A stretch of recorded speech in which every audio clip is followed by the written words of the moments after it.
Hey there guys and gals, welcome back to Back Pocket Game Reviews, and well, today we're going to talk about kind of something that I've kind of noticed going on in the gaming industry. So we're going to briefly kind of mention Gamergate. We're not going to really get too far into Gamergate, but it's going to kind of build us into what's currently going on in the gaming industry, except a little bit different this time. So Gamergate kind of started off originally as more of a movement against game journalists and people that were doing paid-for reviews. So people that were talking about games and not giving honest opinion and kind of more or less just fulfilling a contract. And that was something that felt very disingenuous at the time and was something that a lot of people were very unhappy with.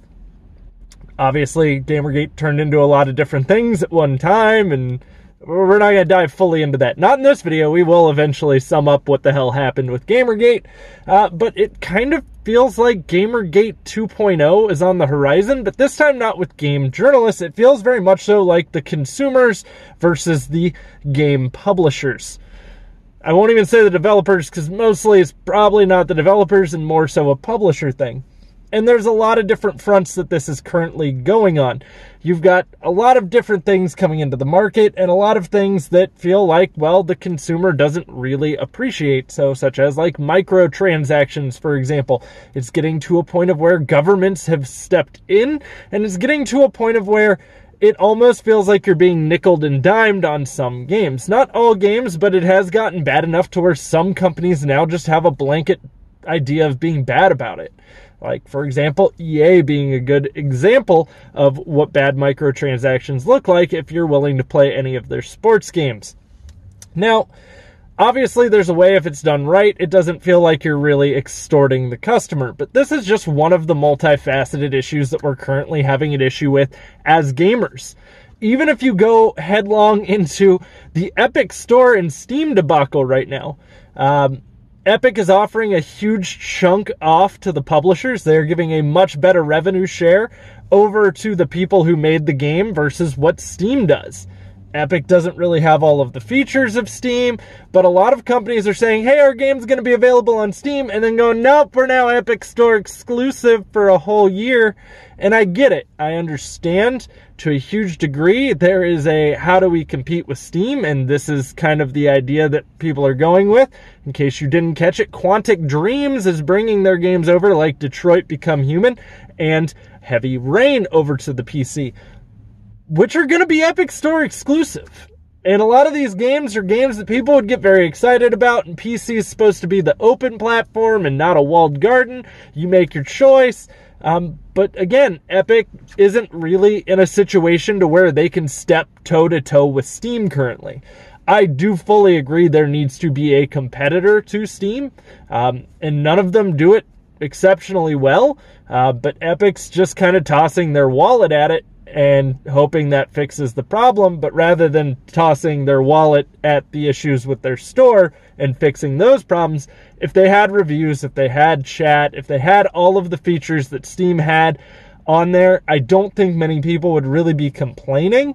But I still think it comes down to PC players find exclusives to be kind of, well, shady. Unless it's your game and you're selling it on your launcher. I think that's like the only time most people are like, yeah, whatever. But it's kind of weird to see how it's all playing out, and I get it. I understand even in that situation, like, there's pros and cons for everyone. But if it's not right for the consumer, obviously the consumer is the person that matters the most because you're wanting them to buy the product. So we are kind of at a point where a lot of these anti-consumer tactics and a lot of these anti-consumer practices are starting to build up. You had the issue with Battlefield where EA said blatantly, if you don't like it, don't buy it. I don't know if you remember that. I remember that. That was pretty shitty. But it's really weird to see how this is kind of like festering and starting to bubble, and you have games that maybe aren't even taking part in these practices, possibly suffering from them. Anthem was a very good example where Anthem didn't really have that. I mean, microtransactions in Anthem aren't really at the forefront of Anthem. And that might have been something that EA changed last minute, but it wasn't something that was there. But you also have a lot of YouTubers that are instantly all over the narrative of, hey, this game isn't doing well. which I did talk about that it wasn't doing well. I also talked about that I actually enjoyed Anthem. That's not to say that game's right for everyone. It did have issues where it was supposedly having problems with the PS4s. And you're kind of coming at a culminating point of where it becomes either we hate all of you, like, so we hate everything EA makes, just because of these practices that they've implemented. But it is kind of shitty that the consumer is being put into this situation. Like, as someone who purchases a game, should I have to feel that way?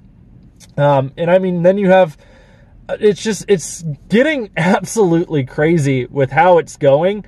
And it feels like Gamergate 2.0 is, rather than being mad at journalists, it's going to be, all of us are now going to be mad at the gaming publishers for implementing these practices. I mean, no one really likes get the game 3 days early if you're willing to pay double the price of the game. No one really likes the whole, it depends on the individual game too. Like, when you go over to Apex, sure, I paid nothing for the game. I get it. I understand why skins cost money.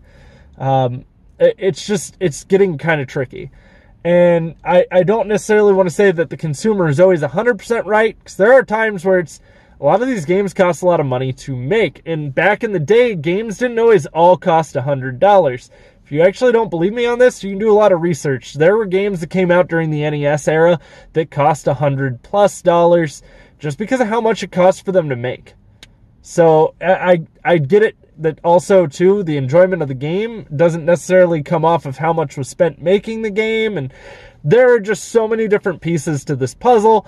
And it's going to be really weird to see where this ends up. Like, how is this all going to play out? Hopefully this time it doesn't wind up with anyone feeling harassed or Anita Sarkeesian becoming popular again. Because I would really appreciate that not happening. Thanks, guys. Yeah, I could deal without having to hear from her ever again in my life.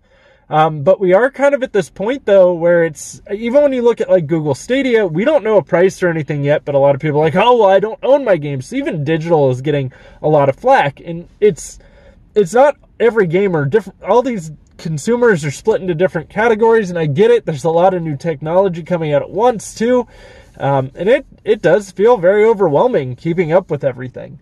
So I don't necessarily know 100% how this is all going to play out, but I really think game publishers should start taking into consideration more, how does this make us look to the consumer? Are we extorting our consumer? Are we taking advantage of our consumer?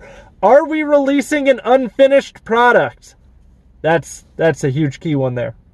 If your game is an always online game, that's fine. I understand where sometimes you will implementally let things out just to kind of help release some stress from the servers and to make sure you have everything working. So like when the Division 2 is going to be releasing its raids here shortly, get it. Let's make sure the servers and everything are up and running first. Let's make sure we have all of the bugs worked out. Then we'll slowly start trickling in some more of these things. And those things are going to be free in the Division 2.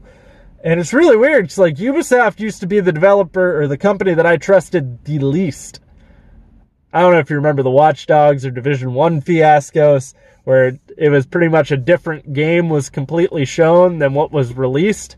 Yeah, that was a pretty big problem with Ubisoft back in the early days of the new consoles, or of this current generation of consoles. New consoles would probably be a better reference for the ones that are about to be coming. But I now trust Ubisoft, because even if they do release a broken game, they're going to fix the shit. That is one thing Ubisoft takes very seriously these days. We'll make sure this game is flawless by the time that people don't care anymore. I still care, because I play Rainbow Six. Rainbow Six almost died at launch. They fixed it. Boy, did they fix it. So, I do appreciate seeing the commitment of, hey, we're in this game for the long haul. I can be understanding if you release a game and there are a lot of things that you didn't expect to go wrong that go wrong. I get it. Sometimes, even when you run a beta, it's not going to give you a full idea of what it's going to be like once you have like 20, 30,000 people running around on your server at one damn time. Yeah, I understand all of these issues. But as long as you're willing to fix it and make good on it and make good by the consumer, like all your one DLC being free, sure, yeah, I'm willing to stick with your game there. And I think that's where it all kind of comes into a big point for me, is like a lot of DLC is where I start to feel burnt. And I'm someone who buys a lot of my games digitally, so I'm not as burnt by the whole moving towards a digital future. And I don't think that's going to be an overnight thing. I think that's at least like a next decade thing before you see physical start to go to the wayside completely. But I'm someone who doesn't really like to go into a retail store and spend a lot of my time there anymore because I work retail. So I just worked an 8-hour shift in a store. Do I want to go to another store and spend my time there? A lot of times the answer is no for me. And it sucks because if I can buy it in my store, I try to buy it in my store. If I can't buy it at my store, sometimes I'll do pick up on or order online and pick up in store if I can. But it's just, there's a lot of stuff that plays into it too. And I don't know if there's any one right answer to fix all of the directions that everything is going. Like, just, it's so overwhelming. And this is just something that I've kind of been dwelling on like the last couple of days. Like, it almost feels like gamers as a whole are just getting kind of sick of the way that the industry is treating the consumer. Obviously, the consumer should have as many options as they can, and not every option is going to be 100% for every person. I mean, there's people that don't like buying digital games because they feel like they don't own it. There's people that don't like digital games because the internet connection sucks at downloading it. There's people that don't want to be restricted to the Epic Game Store because, well, they made Fortnite. Okay, that's not the real reason, but that is usually what I throw out there as my big insult to Epic. Sorry, Fortnite fans. It's really weird to watch how this animosity is building up. And it's really weird to watch just how people are starting to kind of feel about the people making the games that we enjoy. So we enjoy some games, and that is the whole point of this. This is a hobby for all of us. This is something we enjoy. I don't necessarily want to go sit down at a movie and then be told, oh, wait, that already happens kind of with 3D, but if I were told, oh, if you want to see Captain Marvel in Captain Marvel costume, you have to pay an additional $5. If not, she's just going to be in a jumpsuit the whole time. Thankfully, that can't really happen unless they give you like special glasses or something stupid like that, which I'm sure they can do. But it comes down to after you burn all your fans, and this is like the big issue that GameStop's happening. If you keep burning people, people eventually stop buying your product. And that's the only thing that's going to make certain people listen, is if you don't buy it, they'll eventually have to either change their ways or they'll just be stupid and fade out. That might be the route EA might go. I'm just saying, EA makes a lot of really stupid decisions. It'll be really interesting to see all the FIFA and Madden microtransactions this year. But also, the other point is they've already been implemented, so if they start pulling them out, then you also run into investors get spooked and investors start pulling out. There is no simple answer, and there is no simple fix all of this shit. But you really don't want government to eventually step in and regulate all of gaming.